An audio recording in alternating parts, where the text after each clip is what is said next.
The legacy media is facing justice. Over the weekend, ABC News and George Stephanopoulos had to say sorry to Trump and shell out $15 million. Stephanopoulos falsely accused Trump of rape. They were about to go through depositions, and ABC did not want to start discovery and hand over emails, so they paid. We're being told the money will go to help build Trump's presidential library. Biden's not getting a presidential library, and ABC's already building Trump's. The media is on high alert. Brian Seltzer says the press better be honest or they'll go broke.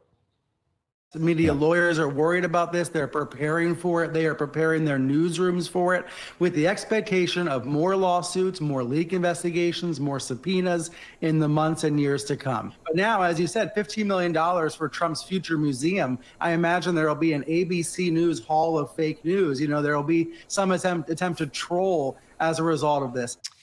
The media is upset because they're not allowed to say whatever they want about Trump anymore, whether it's true or not. I think it's problematic for the ability of the press to cover public figures. This is a case in which Donald Trump is the most public of all figures, and it didn't meet what George Stephanopoulos said, in my opinion. And those who believe in free speech, like person to my right, Joe, we want to keep some penumbra where you get to say things about public figures. Cabinet nominees like Pete Hegseth and Kash Patel are suggesting that they, too, could take people to court over what's been said about them. Even pollsters are on notice. Ann Selzer from the Des Moines Register, who put out a suppression poll on the eve of the election that had Kamala up 3. She lost Iowa by 13. She might have to be held accountable. I'm doing this not because I want to.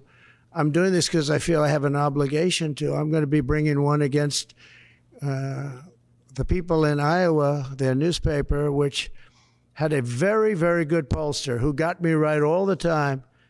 And then just before the election, she said I was going to lose by 3 or 4 points, and it became the biggest story all over the world because I was going to win Iowa by 20 points. The farmers loved me, and I loved the farmers. And it was interesting the way she did it. She brought it down 2 weeks before. She said I was going to only win by 4. That was a big story. Democrats in the media created a corrupt bubble. It was emotionally cozy until it popped on November 5th. We woke up in a body bag on Election Day and didn't even know it.